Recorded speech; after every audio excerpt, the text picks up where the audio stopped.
hal yang baik. Nah, di sini Bapak dan Ibu, begitu fisik kena, terganggu, emosi juga terganggu gitu ya. Lama-lama akan meningkat kepada kecemasan. Ada perubahan mood nanti, kesulitan berkonsentrasi, dan lain-lainnya. Disinilah kita semua ya, Bapak dan Ibu, tadi bukan beban itu yang membuat kita menjadi stres. Bukan permasalahan tekanan-tekanan itu yang membuat kita stres. Tetapi kitalah yang membiarkan diri kita untuk ditekan oleh beban-beban itu. Kita tidak berusaha mengelola hidup kita sehingga kita menjadi stres. Cara kita menanggapilah. Cara kita menanggapi tekanan itulah yang membuat seseorang menjadi stres berkepanjangan atau tidak. Bukan karena permasalahan. Jadi banyak orang yang mengalami permasalahan misalnya, tapi dia tidak stres. Mungkin masalah orang lain lebih banyak, tapi dia happy-happy saja. Jadi cara kita merespon, cara kita menanggapi itulah yang membuat kita menjadi stres atau tidak. Kita tidak bisa menghentikan kalau burung terbang di kepala kita. Tidak bisa. Tapi kita bisa menyuruh, mengusir burung itu kalau dia sampai hinggap di rambut kita. Ya, kita mengusirnya tentu. Jangan sampai dia buang kotoran di kepala kita. Tapi kita bisa juga ngambil tindakan, membiarkan burung itu tinggal di kepala kita dan mengeluarkan kotorannya di rambut kita. Kita tidak akan bisa menghentikan badai dalam kehidupan kita. Tetapi kita bisa belajar memahami kalau badai seperti ini atau permasalahan seperti ini, maka saya harus melakukan apa? Melalui pengalaman orang lain, melalui membaca buku-buku atau banyak hal yang membuat kita akhirnya kuat saat menghadapi tekanan-tekanan, permasalahan-permasalahan dalam hidup. Pada saat tadi burung terbang, kita tidak punya kekuatan apa, kita tidak punya kendali apa, memang. Tapi pada saat burung itu kemudian berhenti di atas kepala kita, di rambut kita, bisa dengan tangan kita mengusir. Atau kita bisa ngambil sampai ke sini emang nggak bisa ya lain. ditaruh aja ditutup sampai sekencang itu melengking. Jadi ini Bapak dan Ibu, stres itu memang bagian dari kehidupan kita. Tetapi jangan kita biarkan itu menghancurkan kedamaian dalam hidup. Nah, garisnya hanya 2.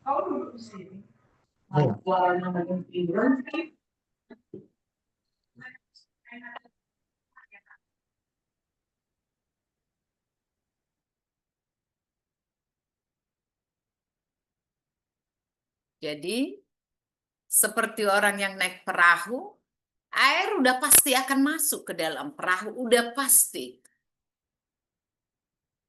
Dan semakin lama, semakin gelombang lebih besar, air akan semakin banyak. Tapi orang yang di perahu memang harus punya kewajiban untuk mengurangi air itu. Sehingga tidak menjadi penuh dan membuat beban semakin banyak dan menenggelamkan perahu tersebut. Orang yang di dalam hidup, siapapun itu manusia-manusia yang hidup, pasti mengalami semua permasalahan, baik itu besar maupun itu kecil. Apa yang membedakan adalah cara seseorang untuk meresponi, untuk menanggapi permasalahan dalam hidup. Itu contoh paling dekat itu burung. Di rumah saya itu banyak kucing. Nggak tahu udah ada anjing, tapi kucing juga banyak gitu ya. Dan kalau yang di Jakarta itu bisa kucing itu bisa kalau ngumpul itu pagi-pagi minimal 7 gitu ya kucing itu. Jadi pada saat kita ngasih makan si Dogi itu dia ikut-ikutan tuh makan. Bahkan mereka saya lihat ya si anjing itu seperti mempersilahkan si kucing untuk makan duluan. Saya perhatikan kenapa ya mereka ini bisa berdamai gitu. Ternyata saya lihat pada saat malam itu dulu anjing ini memang dikasih sama satpam. Jadi dari mana gitu, mamahnya datang mungkin, mamanya anjing itu. Nah, dia takut tentu karena dia kan udah nggak kenal gitu. Tapi dia selalu jam-jam 12-an, jam 1 atau jam 11 itu mamanya datang. Sebelum akhirnya pada di anjing-anjing yang berkeliaran tidak dibolehin lagi, jadi nggak pernah lagi kalau sekarang. Nah, pada saat saya melihat dari jendela, saya perhatikan pada saat mamahnya itu datang di tengah malam kayak gitu, kemudian anjing saya ini akan gonggong. Nah, itu kucing-kucing yang temannya di siang hari itu pada datang ngumpul gitu. Karena dia biasanya juga tidur di teras ya, tidur di sekitar ini saya juga nih, sekitaran rumah bahkan ya hancurin apalah ya, kursi di teras habislah digigitin, dicakarin sama dia. Tapi saya lihat mereka itu selalu itu berulang-ulang. Jadi pada saat mamanya si anjing itu datang, kemudian kucing-kucing yang nemenin dia, yang dia kasih makan dari makanannya juga dia datang, kemudian mereka seolah-olah bersama-sama nih. Seolah-olah jadi satu tim untuk ngusir itu mamahnya yang datang. Kemudian besoknya tuh, ya awalnya anak saya yang selalu ngasih makan anjing, tapi saya akhirnya kok jadi sayang gitu. Jadi saya yang nyoba memaksa diri saya lah, walaupun awalnya tidak suka, tapi saya akhirnya menikmati itu, memberi mereka makan. Pada saat saya ngasih makan, dia nggak langsung makan. Terus saya suruh dimakan Ceki, dimakan Ceki, karena namanya memang Ceki gitu. Jangan nanti diambilin ini nih, ngeong gitu. Ternyata tetap dibiarin dan dimakanin gitu. Dan dia dengan nyantai aja gitu ya. Mereka akhirnya udah pada makan nih, teman-temannya si kucing itu, dia makan.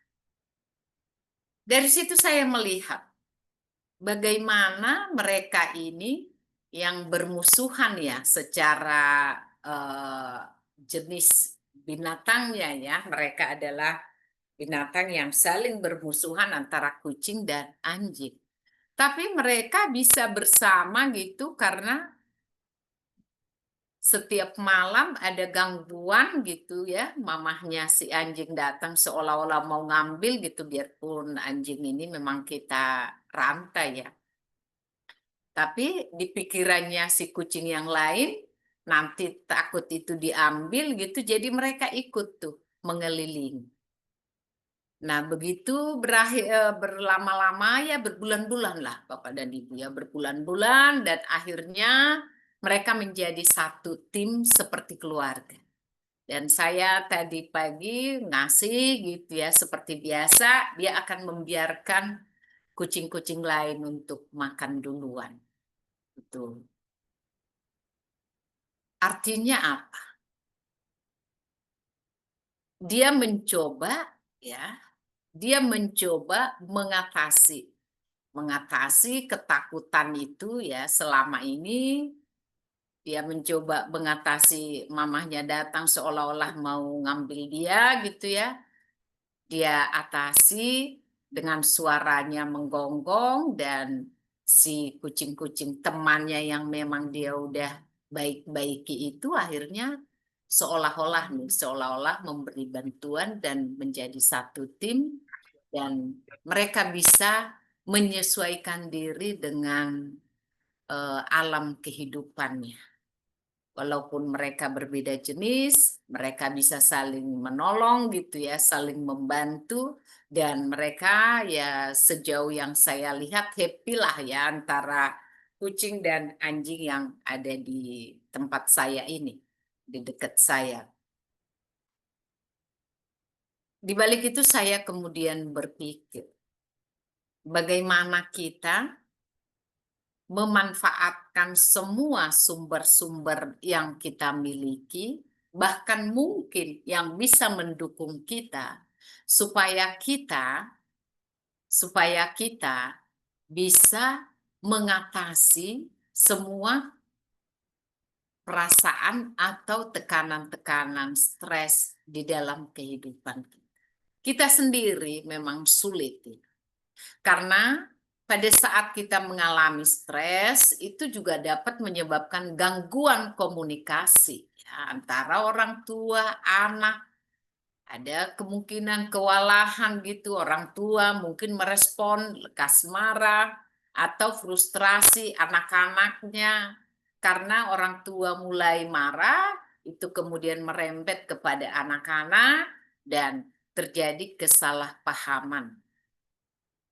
Respon emosi kita meningkat juga dan akhirnya bisa menjadi konflik ya, malah bertambah dari stres menjadi konflik.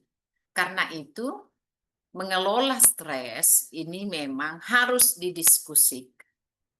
Harus kita sampaikan bahwa kondisi saya sedang tidak baik-baik saja. Bahwa kondisi saya saat ini kurang baik. Apakah karena kelelahan? Apakah karena tekanan-tekanan sosial? Apakah karena permasalahan keuangan? Permasalahan kesehatan diri sendiri atau keluarga yang lain? Pada saat ini kita komunikasikan, maka akan timbul kesepemahaman. Jadi keluarga kita bisa saling memahami, oh iya orang tua saya tadi marah karena memang sedang menghadapi permasalahan. Oh iya, anak-anak saya tadi menjawab saya seperti kurang sopan karena dia lagi sedang ada tekanan tugas-tugas perkuliahan atau tugas-tugas kantor atau tugas-tugas sekolah. Oh iya, tadi mama saya marah uring-uringan karena dia sedang ada permasalahan dengan murid-muridnya misalnya. Jadi pada saat ada nih keterbukaan antara anak, antara pekerja, antara karyawan, antara anak-anak, orang tua, antara sesama di komunitas, maka inilah yang memudahkan sebenarnya. Kita memahami bahwa dia sedang tidak baik-baik saja. Dan pemahaman inilah yang membuat akan lebih mudah kita ke depannya untuk saling mendukung. Dan kita juga akhirnya bisa nih, misalnya orang tua kita nih, yang sedang mengalami stres atau anak kita, maka kita bisa bilang, udah coba dong ambil olahraga latihan yang ringan gitu ya, untuk apa, merelaksasi otot gitu ya. Kalau ada otot direlaksasi misalnya, maka mood kita tentu akan semakin membaik. Kemudian coba juga diet yang seimbang gitu ya, karena nutrisi yang cukup, maka itu juga diharapkan akan membantu untuk segera meninggalkan kondisi stres. Ya. Kemudian tidur yang cukup. Nah, hal-hal di sini tentu pada saat kita yang mengalami kadang kan lupa ya caranya bagaimana. Tapi pada saat ada teman kita akan memudahkan kita untuk ya, untuk melakukan aktivitas yang membantu percepatan penyembuhan stres kita. Kita juga akhirnya bisa juga menyadari, oh iya saya memang tidak cukup waktu atau saya kurang kompeten untuk melakukan tugas-tugas ini. Maka kita bisa delegasikan atau minta tolong ke orang lain. Kita bisa menyatakan ke teman kita atau siapapun yang kita pikir bisa menolong kita. Kemudian tidak ada lagi cara itu, teman juga semuanya sibuk. Kemudian nggak ada juga yang bisa menolong menyelesaikan pekerjaan atau mendukung kita. Maka ya kita carilah profesional yang bisa menolong kita. Ini yang terakhir tentunya ya. Jadi sangat penting adalah pemahaman kita, menerima dan menyadari kondisi kita. Pada saat kita menyadari kondisi kita, maka inilah sebenarnya langkah pertama untuk kita sembuh.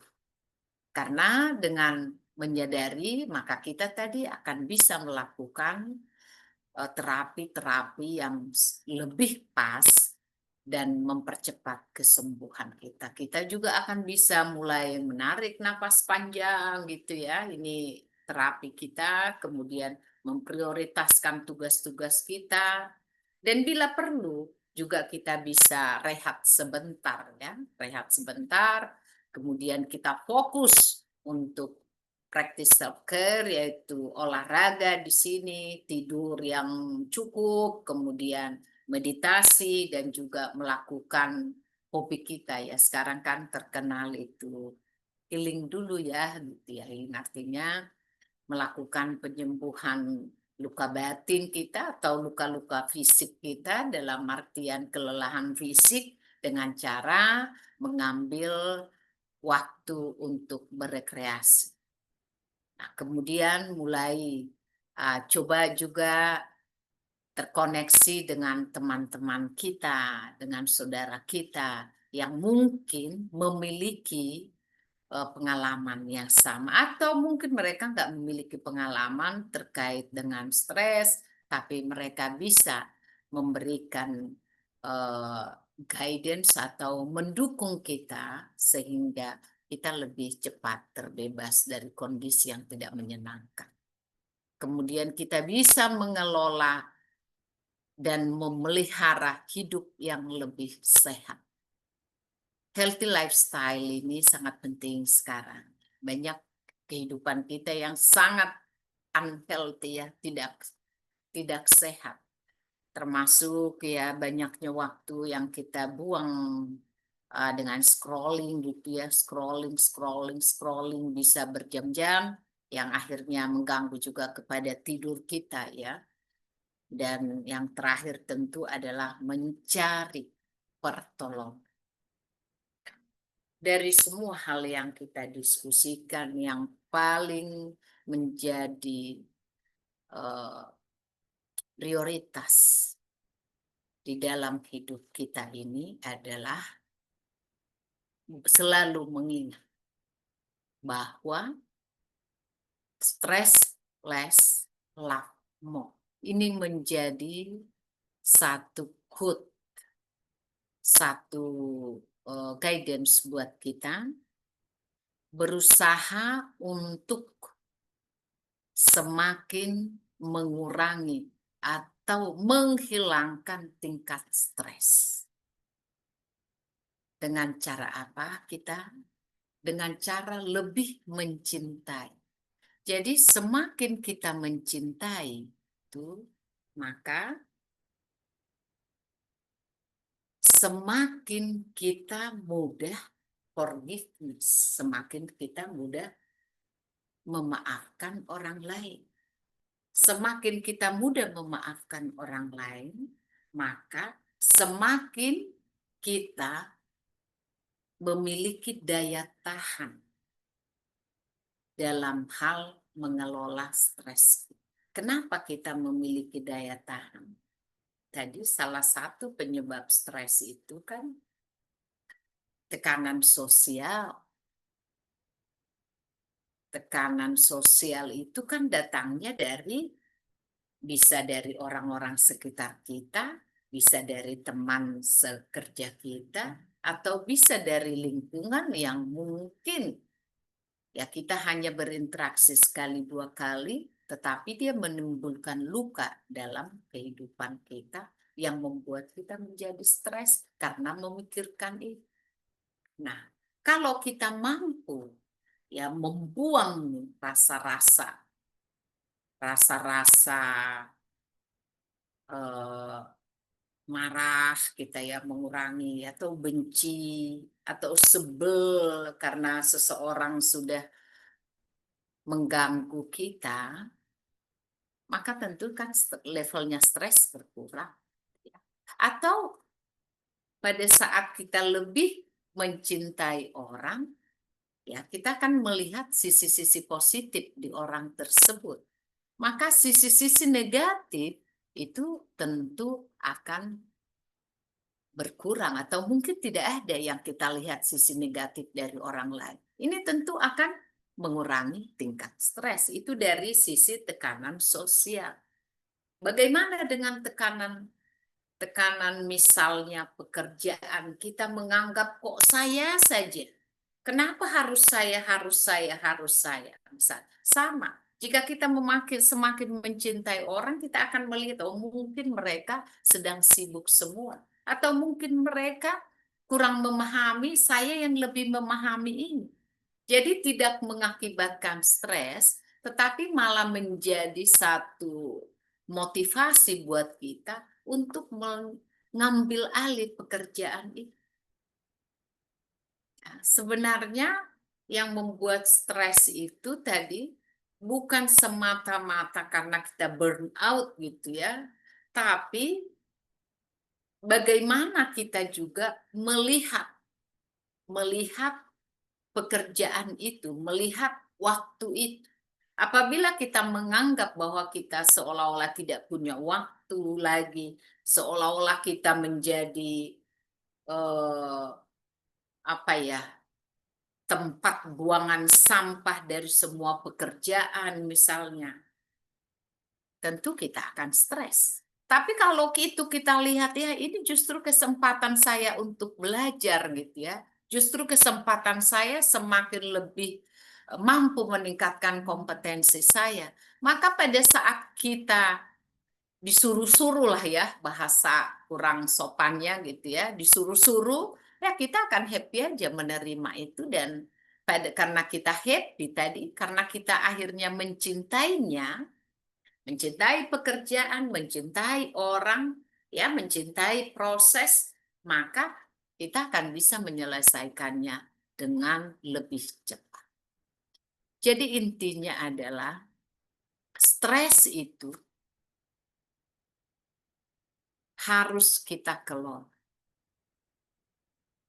Bagaimana supaya stres kita menjadi semakin mengecil dan cinta kitalah yang semakin membesar, itu tergantung kita melihat. Pada saat kita menganggap bahwa kita yang dikorbankan seolah-olah, maka stres kita akan meningkat. Tapi pada saat kita menganggap bahwa itu menjadi kesempatan untuk kita, ya, kita mencintai pekerjaan itu, kita mencintai orang yang menyuruh kita itu, kita mencintai siapapun yang kita anggap justru menjadi pemicu stres dalam kita, maka semuanya akan semakin lebih baik. Itu akan memberikan kita semangat, ya, akan mengencourage kita, bukan yang membuat kita. Saya matikan dulu ya. Oke. Jadi mari kita ingat bahwa stress less, love more. harusnya menjadi gaya hidup kita. Dalam kondisi apapun, dalam kondisi pekerjaan apapun, dalam suasana apapun, mari selalu kita fokus stressless love mode. Terima kasih Bapak dan Ibu, itu yang bisa saya sampaikan di malam hari ini. Saya kembalikan kepada Bu Barita. Terima kasih.